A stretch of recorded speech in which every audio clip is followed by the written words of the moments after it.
राज्यातील सर्वच सहकारी संस्थांसाठी हा व्हिडिओ अतिशय महत्त्वाचा आहे. सहकारी गृहनिर्माण संस्थांच्यासाठी सुद्धा महत्त्वाचा आहे. तुम्हाला माहिती आहे का, फक्त 2 सभासदांच्या तक्रारीवरून संस्थेची संपूर्ण समिती 5 वर्षासाठी अपात्र ठरवण्यात आली होती. म्हणजे 5 वर्ष ती समिती, जी सदस्य होते समितीचे, त्यांना निवडणुकीमध्ये सहभागी होता येणार नव्हतं. त्याचबरोबर ते निवडून येऊ शकत नव्हते, समितीवर पुन्हा येऊ शकत नव्हते तब्बल 5 वर्ष. परंतु हे प्रकरण शेवटी उच्च न्यायालयामध्ये गेल्यानंतर उच्च न्यायालयाने काय म्हटलेलं आहे हे ऐकून तुम्ही थक्क व्हाल.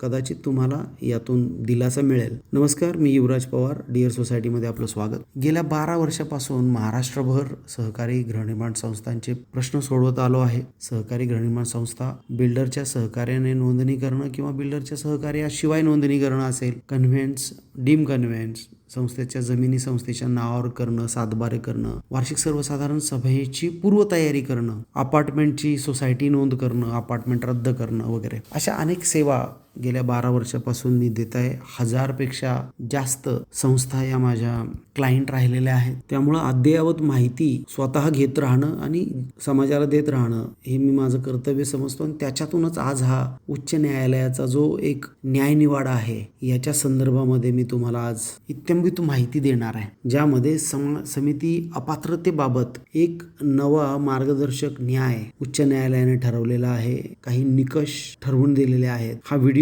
तुम्ही पूर्ण पाहिलात तर तुम्हाला वार्षिक सर्वसाधारण सभेच्या संदर्भामध्ये अतिशय महत्त्वपूर्ण माहिती मिळेल. त्याचबरोबर 7 अशा नियमांची माहिती मिळेल, ज्यामुळे तुम्ही जर समिती सदस्य असाल तर तुम्ही अपात्रतेपासून स्वतःला वाचवू शकाल. त्याचबरोबर तुमच्या संस्थेवर अन्यायकारक, समितीवर अन्यायकारक कारवाई झाली असेल तर तुम्ही अशा प्रसंगी काय करायला पाहिजे याची तुम्हाला पूर्ण कल्पना येईल. हे प्रकरण जे आहे ते मुंबई गोरेगाव मधलं जलरतनदीप सोसायटी या सहकारी गृहनिर्माण संस्थेच्या संदर्भात आहे, ज्यामध्ये 2 सभासदांनी तक्रार केली की समितीने अधिशेष योजना म्हणजे निधीचा विनियोग, ज्याच्यामध्ये नफ्याचा विनियोग कसा करायचा, वार्षिक अहवाल आणि बजेट हे समितीने वार्षिक सर्वसाधारण सभेमध्ये मांडलं नाही, अशी तक्रार उपनिबंधकांच्याकडे केली. उपनिबंधकांनी थेट 5 वर्षाची अपात्रता ठोठावली. त्यानंतर हे प्रकरण विभागीय सहनिबंधकांच्याकडे गेलं आणि विभागीय सहनिबंधकांनी सुद्धा तोच आदेश कायम ठेवला. विचार करा, संस्थेच्या एकूण 95 सभासदांचा पाठिंबा असलेल्या समितीवर ही कारवाई झाली आणि केवळ 2 सभासद ज्यांनी तक्रार केली होती त्यांच्या तक्रारीवरून ही कारवाई झाली होती आणि संपूर्ण समिती 5 वर्षासाठी अपात्र ठरवण्यात आली होती. विभागीय सहनिबंधकांनी आदेश दिल्यानंतर मग हे प्रकरण उच्च न्यायालयामध्ये गेलं आणि उच्च न्यायालयाचे न्यायमूर्ती जे आहेत अमित बोरकर यांनी या प्रकरणामध्ये अतिशय महत्त्वाचे मुद्दे मांडले. त्यांनी हे अधोरेखित केलं की वार्षिक सर्वसाधारण सभा ही सहकारी संस्थांचा हा लोकशाहीचा पाया आहे, परंतु प्रत्येक चूक समान नसते. काही गंभीर चुका असतात तर काही तांत्रिक चुका असू शकतात. त्याचबरोबर ज्या व्यक्तीने ती चूक केलेली आहे, ज्या व्यक्तीची जबाबदारी आहे, त्या व्यक्तीची जबाबदारी निश्चित करून त्या व्यक्तीला शिक्षा दिली गेली पाहिजे, ना की संपूर्ण समितीला यामध्ये जबाबदार धरलं पाहिजे. अशा प्रकारचा निष्कर्ष न्यायमूर्ती अमित बोरकर यांनी या प्रकरणामध्ये लावला आणि त्यांनी 7 पॅरामीटर्स, 7 निकष ठरवून दिले की जेव्हा सहकारी कायद्याचं कलम 75(5) मध्ये अशा तक्रारी येतील तेव्हा संबंधित उपनिबंधकांनी 7 निकषावर त्या तक्रारीचं मूल्यमापन केलं पाहिजे. ज्यामध्ये पहिला जो निकष दिला तो असा दिला की चूक मूलभूत आहे की गौण आहे. म्हणजे की हिशोब असेल, लेखापरीक्षण अहवाल, दोष दुरुस्ती अहवाल, निवडणुका, ह्या मूलभूत चुका असू शकतात, त्या गंभीर चुका असू शकतात.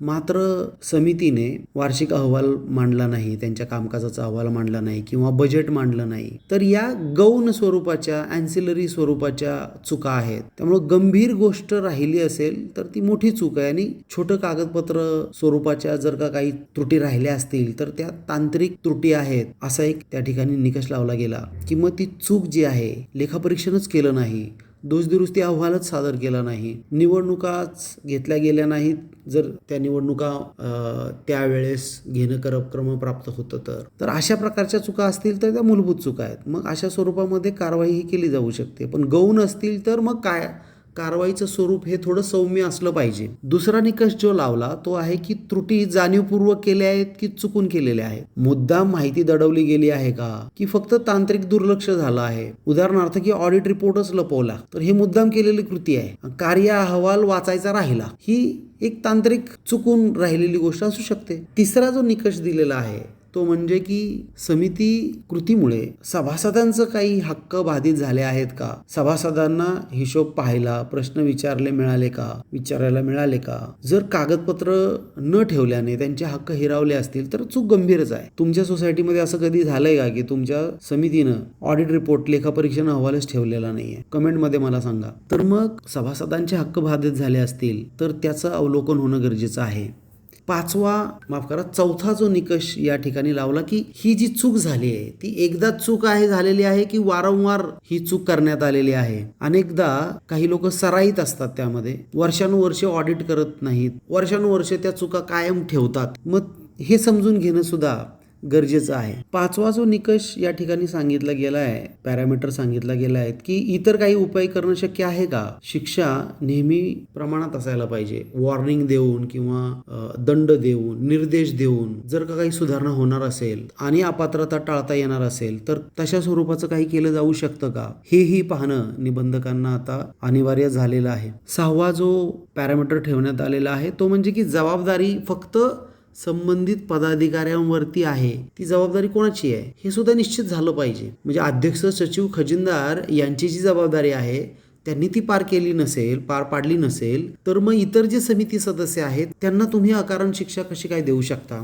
तर याचं मूल्यमापन करणं आता निबंधकांवरनं बंधनकारक झालेलं आहे. तुम्हाला काय वाटतं, समितीला अशा प्रकारे सरसकट शिक्षा करणं योग्य आहे का? कमेंटमध्ये मला तुम्ही सांगू शकता. की जबाबदारी ही निश्चित केली गेली पाहिजे की या कृतीला, या त्रुटीला कोण जबाबदार आहे हे सुनिश्चित केलं पाहिजे आणि मग शिक्षा जी काय आहे ती दिली गेली पाहिजे. तुम्हाला काय वाटतं हे कमेंटमध्ये मला सांगा. आणि सातवा आणि अतिशय महत्त्वाचा आहे तसा, निबंधकांचं स्वातंत्र्य अबाधित ठेवतो. निबंधकांनी अर्थपूर्ण निकाल द्यायचे का सत्सद्विवेक बुद्धीने वापरायची.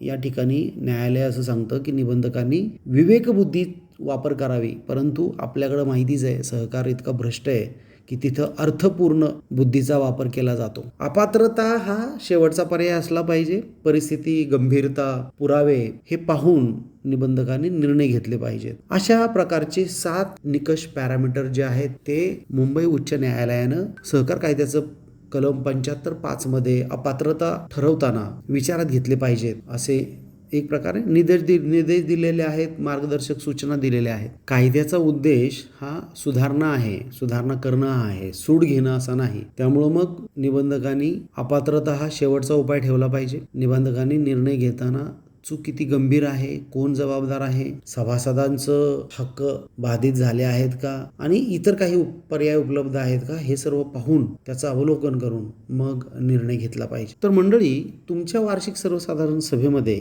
लेखापरीक्षण अहवाल सादर न करणं, दोषदुरुस्ती अहवाल सादर न करणं, बजेट किंवा समितीचा वार्षिक कार्य अहवाल सादर न करणं, लेखापरीक्षकाची नेमणूक न करणं वगैरे अशा काही गोष्टी घडतात का? मला कमेंटमध्ये नक्की या संदर्भामध्ये माहिती द्या आणि तुम्ही त्याबद्दल काय केलं किंवा काय करण्याचा विचार करताय हेही मला कळवा. माननीय उच्च न्यायालयाने हे जे काही 7 पॅरामीटर निकष ठरवून दिलेले आहेत या निकषांचा वापर हा राज्यातील सर्व प्रकारच्या सहकारी संस्थांच्या संचालकांना उपयुक्त आहे. अशा प्रकारची जिथे कुठे प्रकरणं चालू असतील त्यांनी या न्यायनिवाड्याचा आधार घेऊन आपली बाजू मांडणं अधिक सोपं, सोयीचं आणि त्रास कमी करणारं, संस्थेचा खर्च कमी करणारं ठरू शकतं. हे दोघांसाठी उपयोगी आहे. समितीसाठी सुद्धा उपयोगी आहे, सभासदांसाठी सुद्धा उपयोगी आहे. जर गंभीर चुका समिती करतच असेल तर त्या समितीच्या सदस्यांना कारवाई झाली पाहिजे, शिक्षा झाली पाहिजे. मात्र जर किरकोळ स्वरूपाच्या चुका राहिल्या असतील तर